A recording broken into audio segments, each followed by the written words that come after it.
Hello everyone, good morning and welcome to today's The Hindu News Analysis. In today's news analysis, we'll be discussing about 9 important news articles covered in the Hindu newspaper today. Coming to the first news article, 50,000 crore scheme for migrants.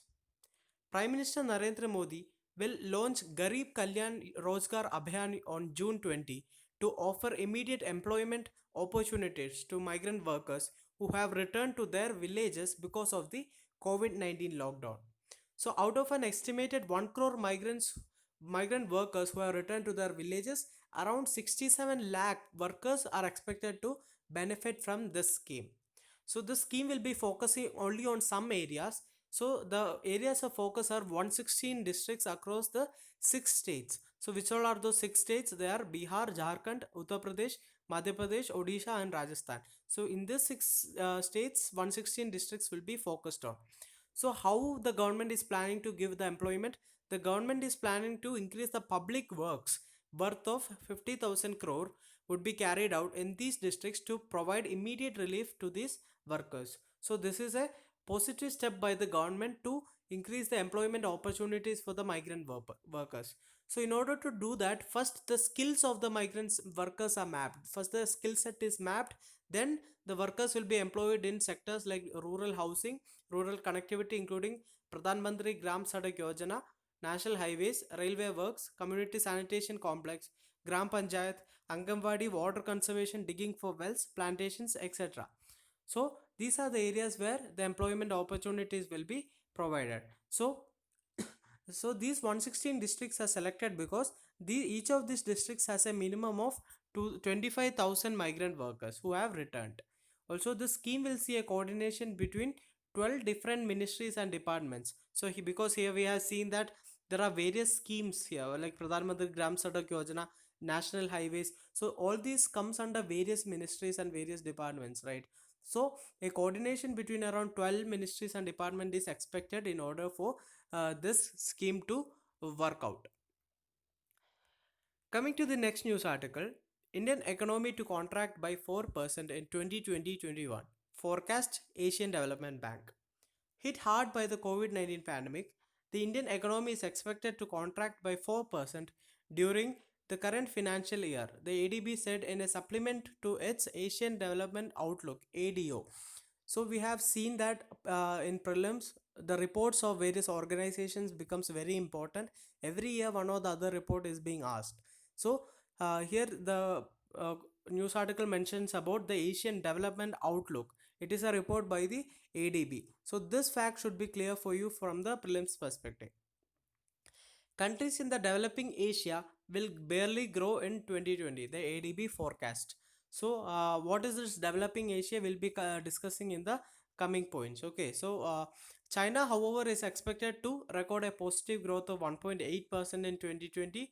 Also, migrant workers have gone home to their villages after losing their jobs in cities and will be slow to return even after the containment measures are relaxed. So, this will affect the industrial revival in the country. Okay, for the countries in the developing Asia, the ADB, Asian Development Bank, forecast the growth of 0.1% in 2020. So now let us see what is this developing Asia. Developing Asia refers to a group of over 40 countries that are members of the ADB. So these are some of the facts which are very important from the prelims perspective. One here is the Asian Development Outlook is released by Asian Development Bank. Second is what is this concept called developing Asia? Developing Asia is a concept, it refers to a group of 40 countries which are part of the ADB. So these are the most important aspect from the prelims perspective. Apart from that, you have to learn more about Asian Development Bank also. So what is it? It is a regional development bank focusing on which region? The Asia Pacific region. Okay, it was established in 1966 and its headquarters is located in Manila, Philippines. And who are the major countries? Which are the major countries who are members of this organization ADB? It is Japan and then comes US. Japan has the largest voting share in ADB. After that it comes US. Okay, so here yesterday we have also discussed about another international bank called Regional Development Bank called AIIB, right? So you have AIIB was formed in 2016, and its headquarters is in Beijing. So you should not confuse between ADB and AIIB. Okay, it should be very clear for you. Coming to the next news article, India caused to win Security Council polls.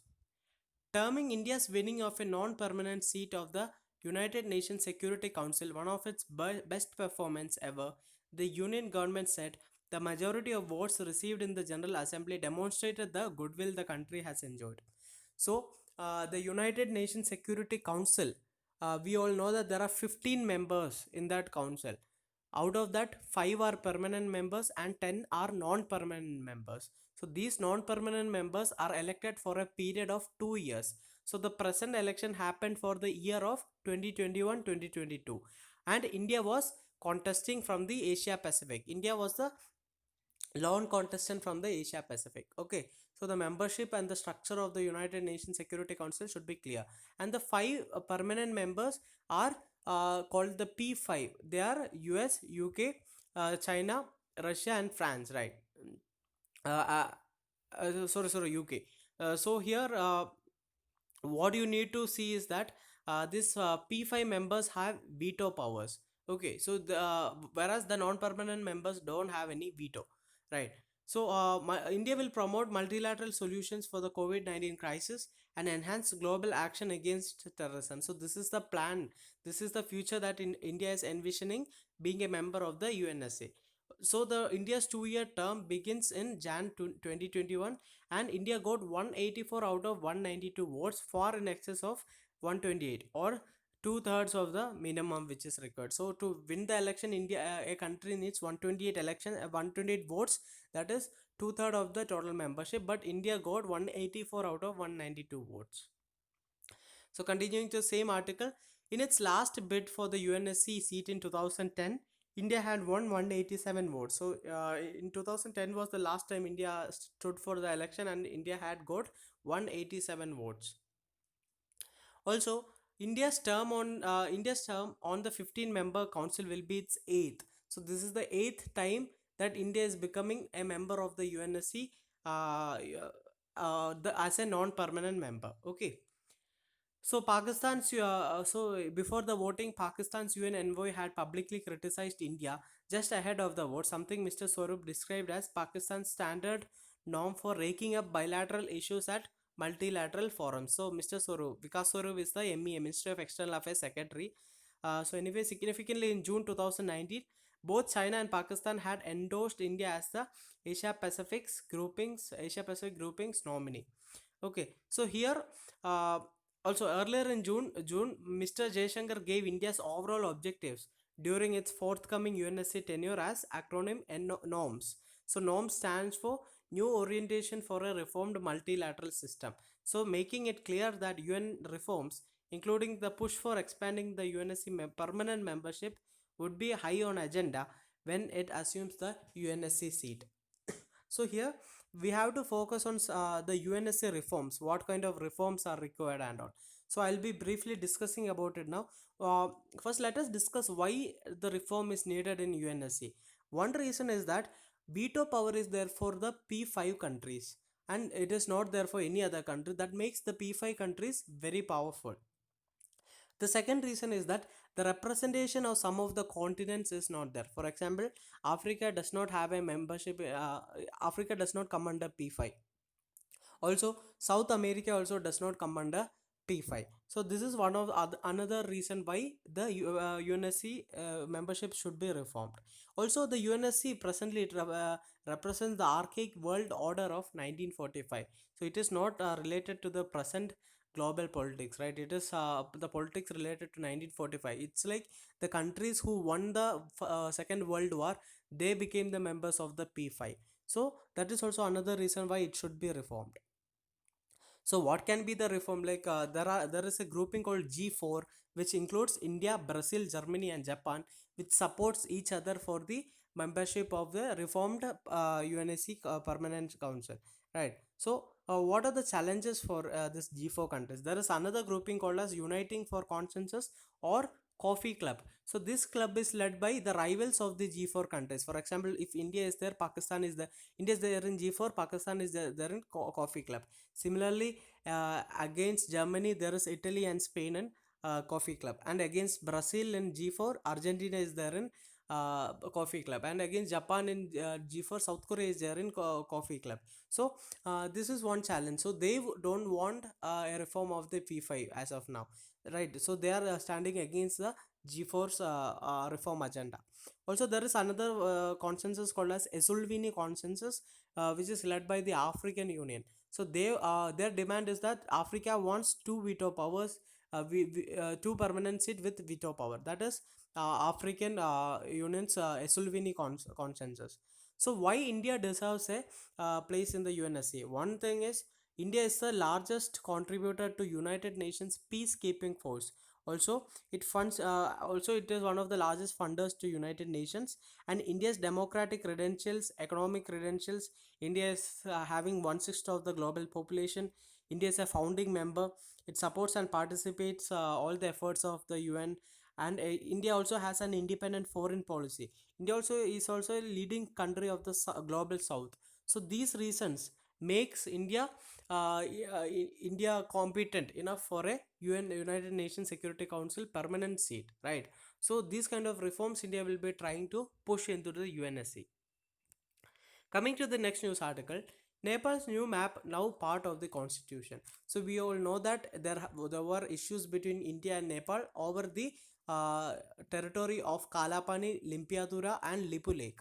And Nepal recently had bought in a political map which included these three areas under Nepal, and the lower house had actually passed it also. Now what happened is presently the upper house has also passed the new political map of Nepal, and the president has also uh, ascended to it. So that makes it a part of a constitution now.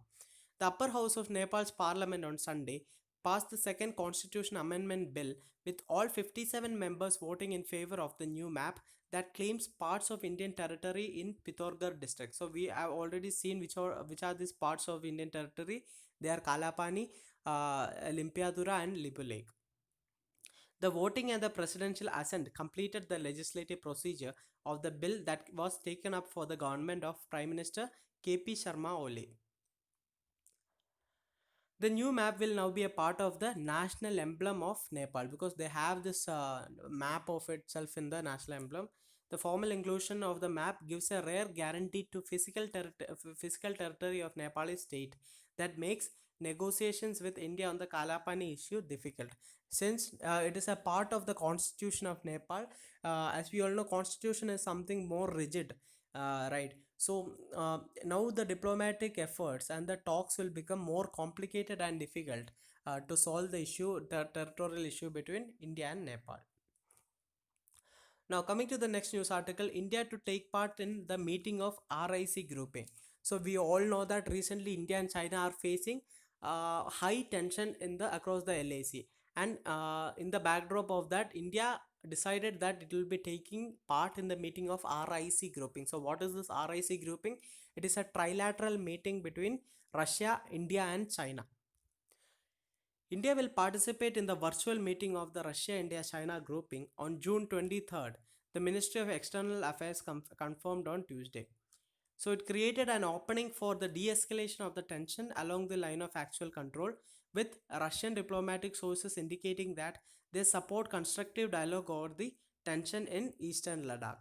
So now it is a positive step, because if there is a multilateral grouping which includes both India and China as of now, and in the presence of a third country like Russia, which is mostly neutral towards India and China, the issues are likely to be solved in a better manner, right? The confirmation from the Indian side came a day after External Affairs Minister Dr. S. Jaishankar and his Chinese counterpart Wang Yi spoke over phone regarding the killing of at least 20 soldiers in the Galvan Valley on June 15. So keep following this news article and try to note down what are the important outcomes of this RIC grouping meet.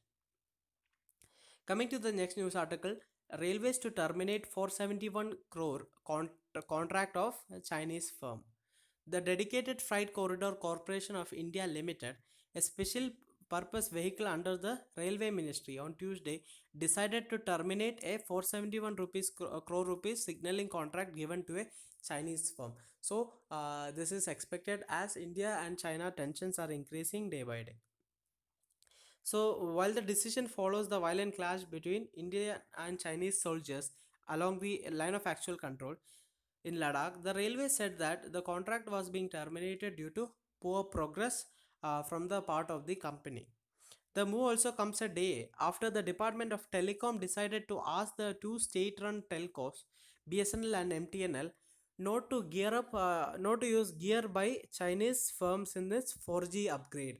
So we can see that the cooperation, the investment and the cooperation between India and China in the economic sphere is also getting more and more stressed, and both countries are trying to avoid businesses of each others, right? So this will affect China in a increasing manner because the 5G trials are also supposed to happen, and a Chinese company called Huawei is planning to participate in the 5G trials. And definitely, I think after this tensions, the Chinese company that is Huawei will be losing its Indian market for its 5G technology. So this contract, the present contract was for the signaling and telecommunication work for 417-kilometer section from Kanpur to Mughalsarai on the eastern dedicated freight corridor, and it was awarded to a company called Beijing National Railway Research and Design Institute of Signal and Communication Grouping. So that is all the news about. So let us see which all companies, which all government PSUs now are planning to uh, reduce or avoid completely the Chinese investments in it. Coming to the next news article, US bill to sanction China over Uyghur rights. So, who are these Uyghurs? Uyghurs are a Muslim minority who live in China in its northwestern province called Xinjiang. Okay, so that they are Uyghurs, and why? One important thing we should note here is this Xinjiang province where Uyghurs live. They border the Ladakh. Okay, so Ladakh is a strategic position for China because of these. This is one reason. That is its most rusty province, the province which creates a lot of problem for China. That is Xinjiang province is actually bordering Ladakh. That is one reason why China is concerned. Second reason why China is concerned about Ladakh is that Ladakh also borders the Gilgit-Baltistan under the POK, Pak-occupied Kashmir, through which CPEC passes, China-Pakistan Economic Corridor passes. Okay, now the news is related to US bill to sanction China over Uyghur rights. US President Donald Trump signed legislation on Wednesday calling for sanctions over the repression of China's Uyghurs. So the bill was intended to send China a strong message on the human rights by mandating sanctions against those responsible for oppression of the Muslim minority. I have already told you this. Uyghurs are the Muslim minorities in the northwestern province of Xinjiang. The UN estimates that more than a million Muslims have been detained in the camps in the Xinjiang region. So China, which denies mistreatment and says the camp provides vocational training and are needed to fight extremism. So that was the reaction of China. So China and the United States are already at loggerheads over everything from China's handling of the coronavirus pandemic to US support for Chinese claimed Taiwan. So these are the various issues. So now this is an addition to the list, a long list of issues which is happening between US and China. Coming to the editorial of the day at the high table. So this is again related to India's election to the United Nations Security Council. India's election to the United Nations Security Council as a non-permanent member is a significant diplomatic victory for the country, which has long been pushing for reforms at global institutions. The victory wasn't unexpected as India was the only contestant from the Asia Pacific seat. So India had taken the consensus of all the countries uh, to ensure that the seat gets to India. But the India's foreign policy establishment took no chances as the election would be done by secret ballot at the United Nations General Assembly, and two-thirds of the votes were needed for victory. So we already discussed that 120 seats are 120 votes are needed for winning the election. So India got 184 seat votes in the 193 strong General Assembly. So India sought the support of the member countries by highlighting its commitment to multilateralism and reforms. Ahead of the vote, India had launched a campaign brochure which highlighted its demand for transparency in mandates of UN peacekeeping missions and push for India-led Comprehensive Convention on International Terrorism, that is CCIT, and called for joint efforts of the for the reform UN reform and expansion of the Security Council. So India's agenda was a new orientation for a reformed multilateral system, or that is also called as norms. India has long been of the view that the structure of the United Nations Security Council doesn't reflect the realities of the 21st century. We have already discussed that the United Nations Security Council, the P5 members, were the same countries who won the Second World War. So they themselves made themselves the permanent members of the United Nations Security Council. Whereas the countries which lost in the Second World War, like Germany, Japan, and all, were not able to become members of the P5, the permanent members. So the COVID-19 pandemic has already shaken up the global order and sharpened the rivalry between US and China. In this context, the challenges before India are many. India is facing a lot of challenges.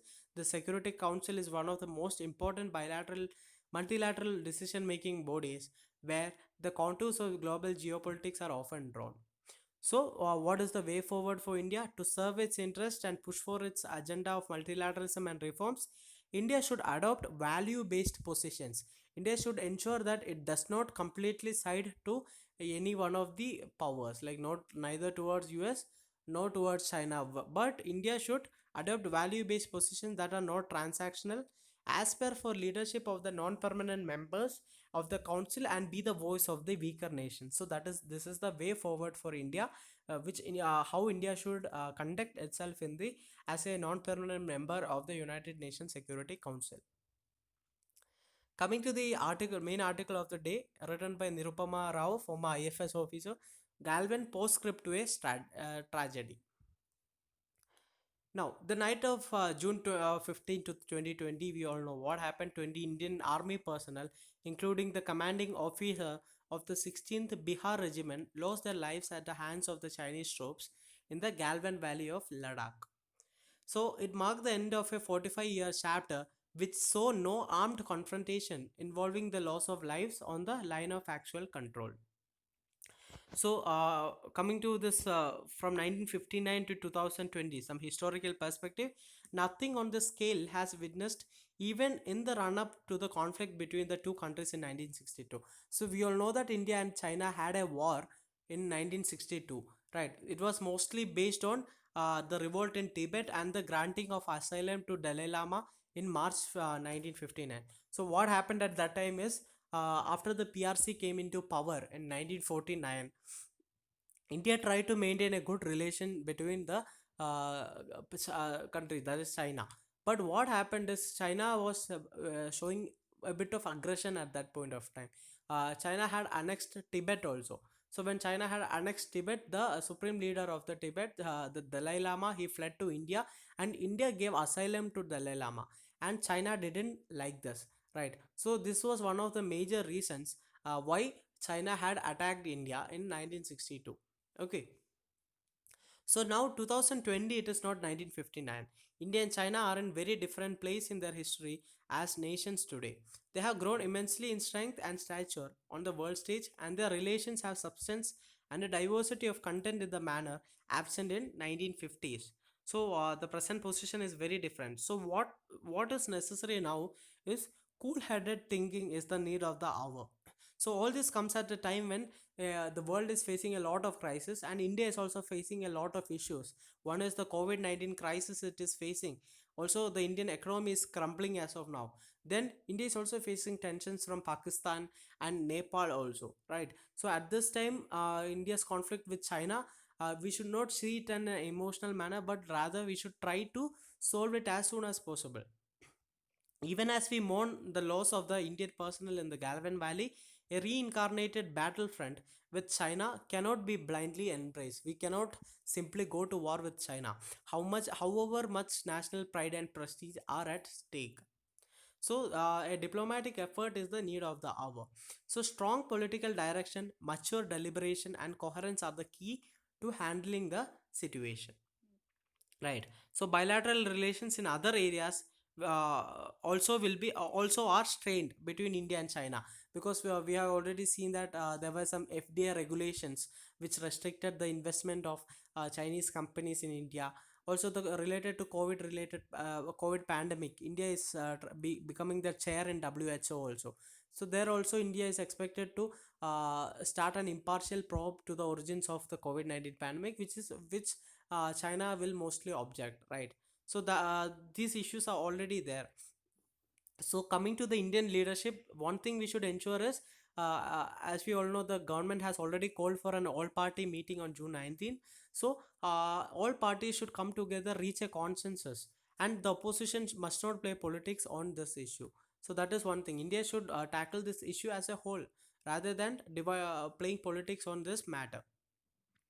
So India should also take the initiative to insist on a timely and early clarification of the LAC. The line of actual control, which came into existence after this 1962 war, is not actually clear. China has their own perception about LAC. India has their own perception of LAC. Also, China has their own perception of what India thinks their LAC is, and India has their own perception of what China thinks their LAC is. So there are a lot of confusions which is related to the actual LAC, the position of the LAC. So this should be negotiated. The actual position of the LAC should be clarified first in order to ensure that such future conflicts does not happen between India and China over the territorial issue. Diplomatic channels must continue to be open and should not be fettered in any way, because their smooth operability is vital in this current situation. Indian businesses in China and Chinese business operations in India can expect they're going to be tougher than before. So we have already seen this, like the Chinese company was taken away, cancelled from this dedicated Eastern Freight Corridor. Also, the Department of Telecom has also uh, told the BSNL and MTNL to not use the components by China, right? Chinese companies. So we have already seen that in the previous news article. Now coming to the way forward, taking the long view. But beyond all this is the outside world. India's leverage and balancing power within the Indo-Pacific and the world beyond stems from its strong democratic credentials, the dynamism of its economy, its leading role in the multilateral institutions, and the strategic advantage of its maritime geography. All these things provide a strong stand in the international affairs, right? So these strengths must be deployed much more effectively to counterbalance the Chinese ingress into this oceanic space that surrounds us. So this is also an opportunity for India to align its interests much more strongly and unequivocally with the US as a principal strategic partner, and infuse more energy into its relations with Japan, Australia, and the ASEAN. So this is the time that India moves closer to these countries, which are democratic also, which are mostly peaceful also, and which supports India in this region rather than China, right? So it is time that India should come closer to these countries than towards China. So the time has come to reconsider its stand on joining the RCEP also, because China is also a member of RCEP. So India should reconsider its joining in RCEP also. So it is time to boldly take the long view in this area, as also on its South Asia policy. Good neighborhood relations are crucial for national stability and well-being. So now India, considering the situation with China, India should reform its policies mainly on South Asia and on its alignment with other countries, especially of the Quad and all, like US, Australia, Japan and all, right? So this is the way forward. So that is all about today's news article. I hope you like the video. Please press the like button, subscribe to the channel, and share the video with your friends. Have a great day. Thank you.